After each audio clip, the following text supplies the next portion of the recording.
What's some advice you want to give to yourself this upcoming year? Oh, that's a good one. Kind of piggybacking off what we're getting at right now. Oh, that's a really good one. Pat, you think about it too. I'm going to ask you in a second some advice you want to give yourself.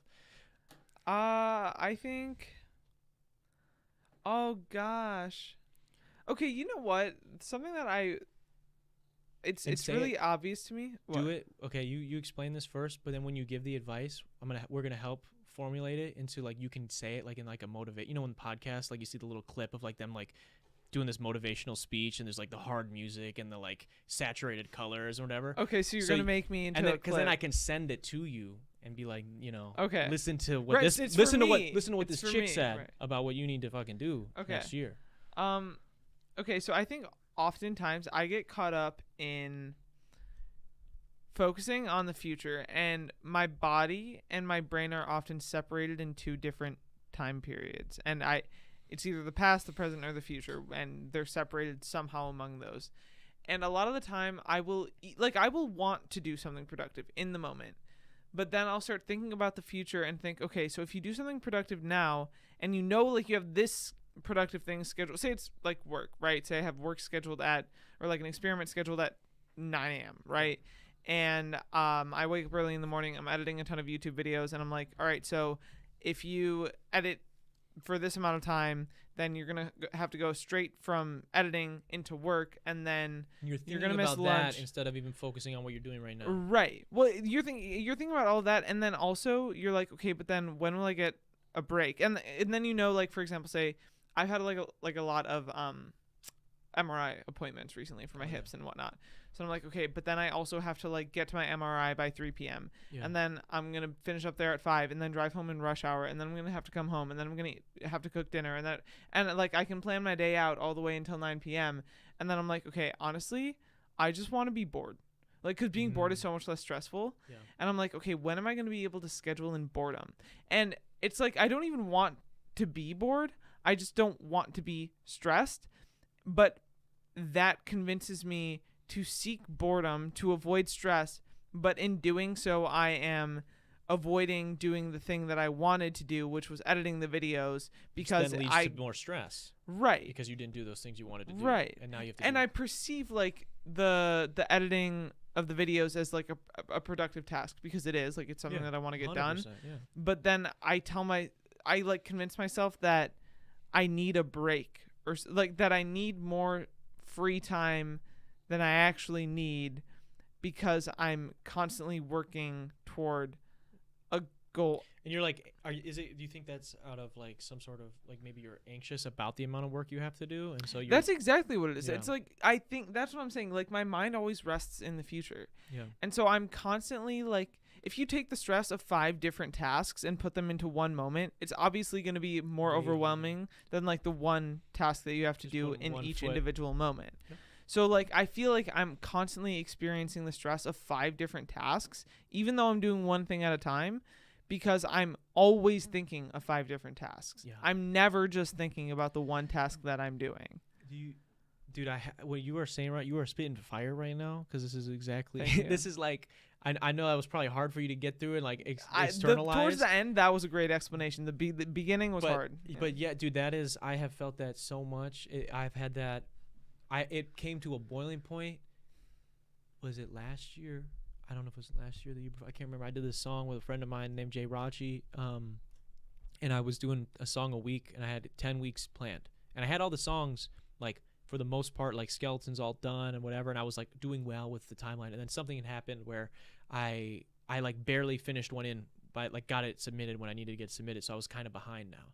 And I remember I had this song scheduled that he was going to do, and I literally like didn't have the end of my verse written, and obviously I still have to record this verse, and he's coming in like fucking 8 hours, because it's like 11, and I know he's coming in the morning or whatever to record his verse before we then go shoot the music video the next day or whatever. It was like this crazy week, and I literally had to stop and like fucking go for a walk, because I couldn't say a line, because I was thinking about how I have to say the next line, and thinking about how that was going to affect how I was going to mix those lines. Yes. And then if that was going to work compared to his verse, because he was coming in and out however many hours, and then I was going to have to worry about how his verse was going to play in the fucking video treatment. And I was thinking about all these things. I couldn't even say the fucking one line I needed to say. Yep. And so like just trying to be like present was so difficult, and it's still hard because for me it has a lot to do with the phone. I think I get like I disassociate, and I feel like my consciousness is not here. It's like just above me or something. It's like weird, and it's hard for me to be present. And so I do like stupid things to try to like make myself be present. Like I'll read a sign, like just like literally like look at a stop sign and like say stop in my head, because like your brain, your eyes, apparently if you are staring at one thing like as hard as you can, helps to stop racing thoughts. Oh. So if I'm like looking at this microphone and I'm thinking Mike, like I'm not thinking about anything, and it's like because you're forcing yourself. It's almost like if you had an arm in your brain, like you're forcing that arm to grab that thing. Okay. And you're not, instead of like what it's doing right now, which is flailing and touching it's touching all the little words and ideas you have in your head. It's like, no, there's the detox mode. Right. And like really look at it like hard, like it's like a weird thing because like your brain, your eyes, like when you're in REM sleep, I forget, there's some fucking guy way smarter than me explained it. And he was talking about like there's an actual, like some reason for it.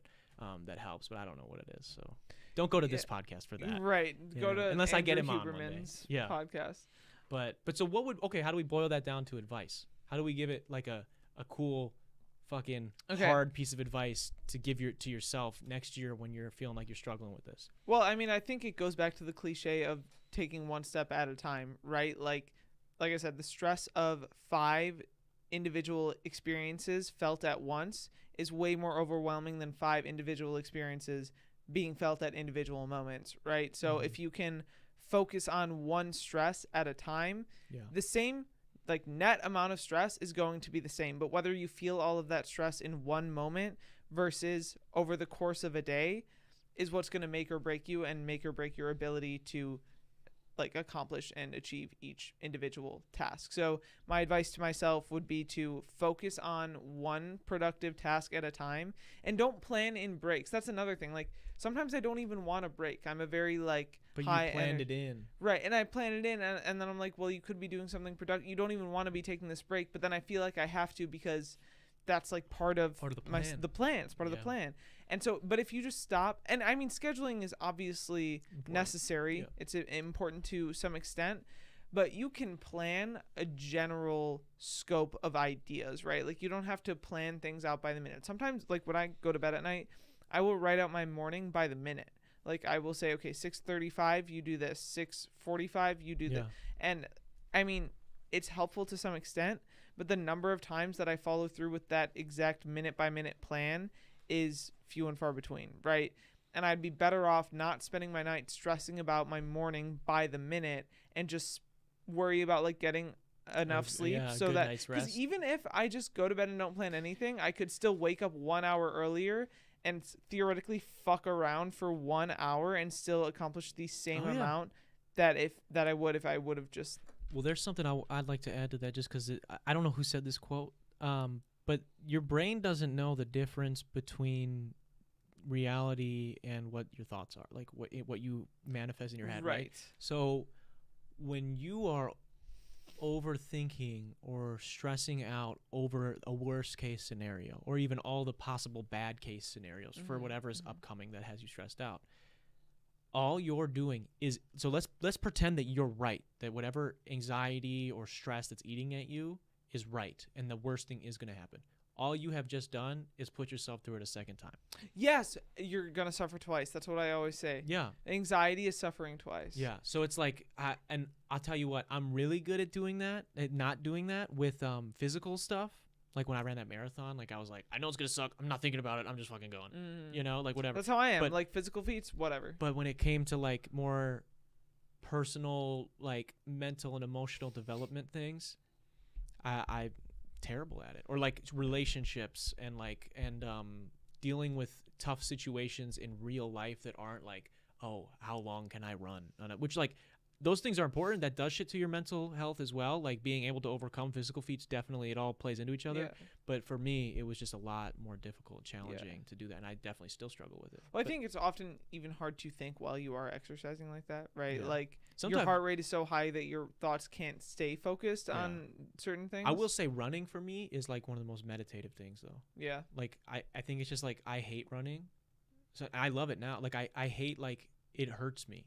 Like everything hurts, but it just like I think like that it just like numbs my mind, and like I'm able to just like actually organize my thoughts. Like it feels like I've opened up the file cabinet. I'm like, okay, no, you're supposed That's to how go I feel here. about walking. You're supposed to go here. I'm sure it's the same thing. Yeah. And there's something too. I forget again. I don't know the science behind it, but there's something with having like motion. Your eyes, like seeing things move, helps you to organize your thoughts as well. Dude, I don't know what it I is. always say I can only connect my body to my mind through like activity. Through walking.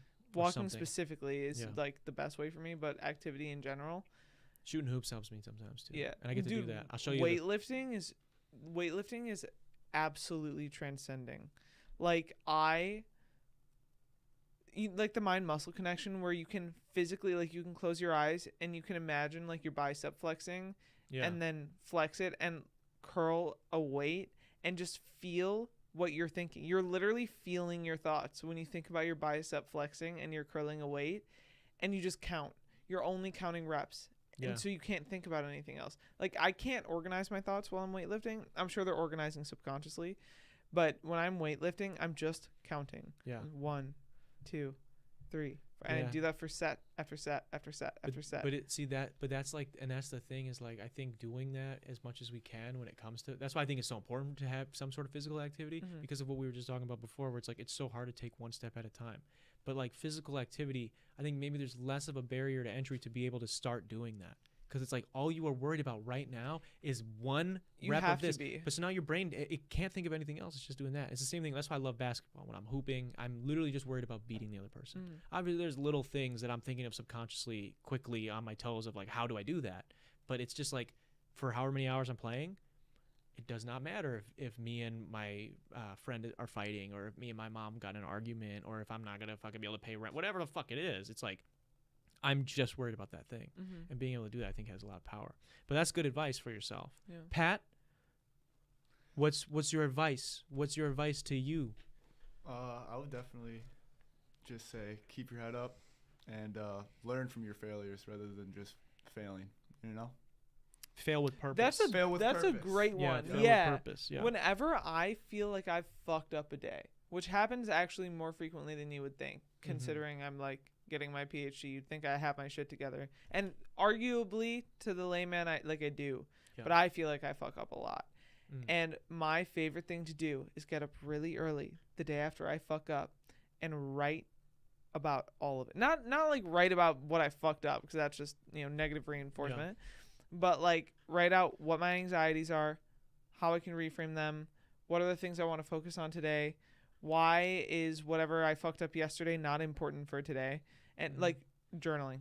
Just journaling. I know, dude. Changed my life. Yeah, it is. It's just that is so like therapeutic, and like just literally waking. I do the same thing every single day. And the effect that journaling has on you never diminishes. Like, I will do the same fuck up like 15 different times, and on the 15th time I do it, the journaling the next day still feels just as therapeutic as the first day I fucked up. Yeah. Like, I can make the same mistake a million times. Yeah. But it is. It's weird. It's like you're like, you're almost like letting it go in a way. It is really, I don't know why. Because you're holding on to it. Especially if you're a motivated person, right? We hold on to our failures. And so when you just put it onto paper, it's like you've like fucking thrown it up. Like you've gotten it out of you. It's out of your head. Yeah. And it takes like it's less actually space. like purging. Yeah. Like verbal, literary purging. I think that's journaling's big. I think so that's a good one, Pat. Okay. I'd say like learning, that's great. Taking, because I always when I do wake up that next day, and I'm journaling, it typically starts off somehow saying like, you now know that like that didn't make you feel good, like what you did last night or what you did yesterday, or what you didn't do yesterday that didn't make you feel good. Yeah. Stop worrying about it and learn from it. Like you just got a lesson. Yeah. Like some people don't get that lesson. Like you can learn from this rather than beat up on yourself for it. Hey, thanks for watching there, guy. Click right over here if you want to see that episode in its entirety. Or you can click over here and subscribe to the channel. See all the other fun shit we do here. It's really up to you, guy.